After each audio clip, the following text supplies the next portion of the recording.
Somewhere out there, a jar of honey just like the ones you might have on your shelf, sold for the price of a used car. Not for a gimmick, not for a fancy label. For what was actually inside it. A honey so rare, so specific to one place and one bloom, that people pay astonishing money for a single pound. Most honey is honey, but a handful of varieties sit in a completely different universe of value, and a couple of them can be produced by an ordinary beekeeper who happens to have the right trees within flying distance. Here's the full story. Let me start with what actually makes honey valuable, because it is not what most people assume. It is not sweetness, it is not color, it is not even taste, exactly. What drives a honey into the stratosphere of value is a specific combination of three things. It comes from a single flower source. That flower source exists in only a tiny geographic area, and it blooms for only a short window each year. Single source, rare location, short bloom. When all three line up, you get a honey that simply cannot be mass-produced, cannot be scaled, and cannot be faked easily. And scarcity like that commands prices that sound made up until you see them. Most of the honey in the world is the opposite of that. Clover, wildflower, and other common honeys come from flowers that grow everywhere and bloom for months. They are wonderful, but they are commodities, and they are priced like commodities. The fortunes are made in the honeys where nature drew a tight little box around where and when they can exist. So let me walk you through 10 of them, starting with the ones that will make your jaw drop, and ending with the ones you might genuinely be able to produce or find yourself. Number 1. Elvish honey from Turkey. This is the king. Elvish honey is harvested from a cave nearly 2,000 feet deep in the Sarıkaya Valley in northeastern Turkey, and the annual production is measured in a handful of kilograms. It once held the Guinness World Record as the most expensive honey ever sold, at a price around $10,000 per kilogram. Harrods in London has held exclusive rights to sell it and reportedly invites a tiny handful of people onto a waiting list just for the chance at a sample. Cave origin, mineral-rich, almost non-existent supply. That is the top of the entire pyramid. Number 2. Yemeni cedar honey. Cedar honey comes from bees foraging the ancient cedar tree, the jujube, in Yemen's Hadramaut and Duan valleys. It is harvested by hand twice a year by beekeepers trekking into harsh mountainous terrain with no chemicals involved. Prices commonly run from $600 to over $1,000 per kilogram, and top royal grades have gone even higher. It has been prized for its medicinal reputation for literally thousands of years. Genuine Yemeni cedar is one of the most sought-after honeys on earth. Number 3. Manuka honey from New Zealand. This is the one most people have actually heard of. Manuka comes from the nectar of the Manuka bush that grows wild in New Zealand, and its value comes from a compound called methyl glyoxal that gives it genuine, laboratory-verified antibacterial properties, so genuine that it is used for wound care in hospitals. It is graded by a strict UMF or MGO rating, and while the low grades are affordable, the highest certified grades sell for $2,000 to $3,000 per kilogram. It is the rare case where the fortune is backed by hard science. Number 4. Tualang honey from Malaysia. Tualang honey is named for the tualang tree, which can reach 260 feet tall. Bees build their nests high in these giants, and harvesters climb the towering trunks to reach them. A genuinely dangerous harvest. Combined with its potent antioxidant reputation, that difficulty pushes prices into the $80 to $100 per pound range. You are paying for the risk someone took to get it down. Number 5. Leatherwood honey from Tasmania. Leatherwood comes from a tree found only in the ancient rainforests of western Tasmania, so remote and so protected that the honey cannot be produced anywhere else on Earth. It has a bold, distinctive, almost spicy floral character, and because its entire supply depends on wild rainforest trees in one corner of one island, it commands strong premiums as a true single-origin rarity. Quick word before I get to the ones you might actually have. Everything I've learned about producing distinctive, valuable single-source honey, reading your local bloom, timing the harvest, keeping it pure, I gathered into the Hive Vault over at daleshiv.com. The link's in the description below and on the channel page if you want it. This video's free and always will be. The Vault's just the long version for folks who want the whole collection. I won't mention it again. Now here is where it gets interesting for you, because the next ones are not exotic foreign treasures. They are American honeys, produced by American beekeepers, and if you have the right trees near your hives, one of them could be yours. Number 6. Tupelo honey. This is the crown jewel of American honey, and it is worth real money. Tupelo comes exclusively from the white Ogeechee tupelo tree, which grows almost nowhere on Earth except the swampy river basins of the Florida Panhandle, the Apalachicola, Chippewa, and Choctawhatchee rivers.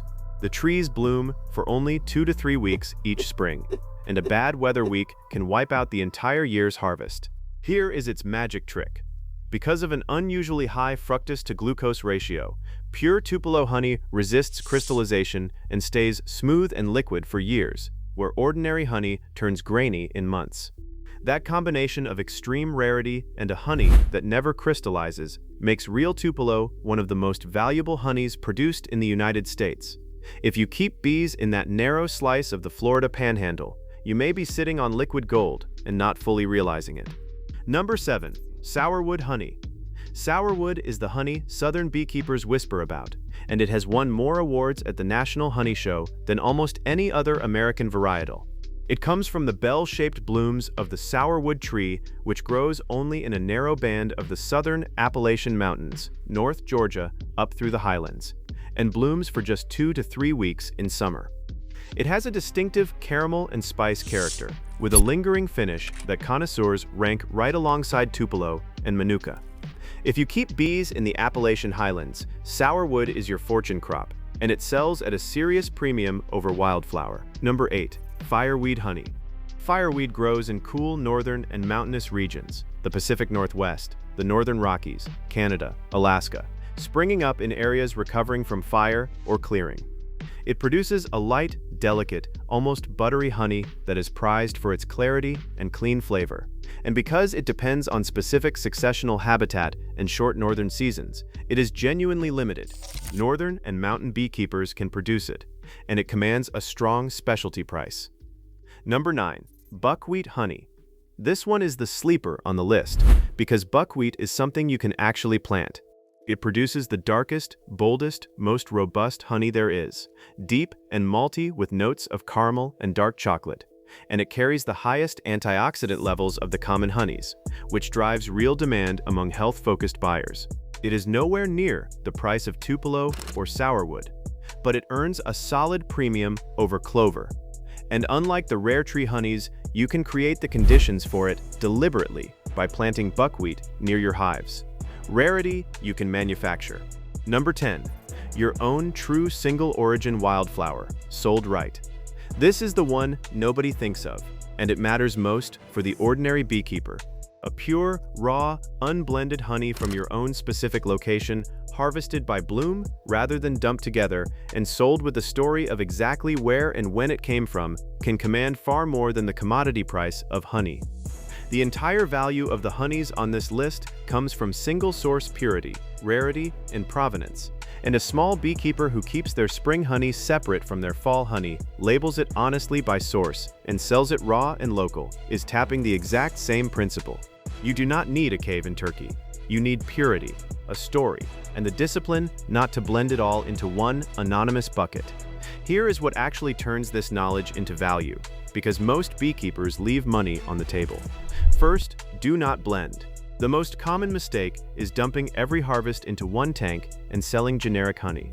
The moment you blend your sourwood or spring varietal into the general bucket, you have destroyed the single-source purity the entire premium depends on. Keep harvests separate by bloom and season. Second, harvest by the bloom, not the calendar. If you have a valuable single-source tree nearby, the premium exists only if you pull that honey while that source is what's in the comb, before other blooms contaminate it. Timing is the whole game. Third, verify and tell the truth. The rare honey world is full of fakes, which is exactly why genuine, verifiable, single-origin honey with an honest story commands a premium.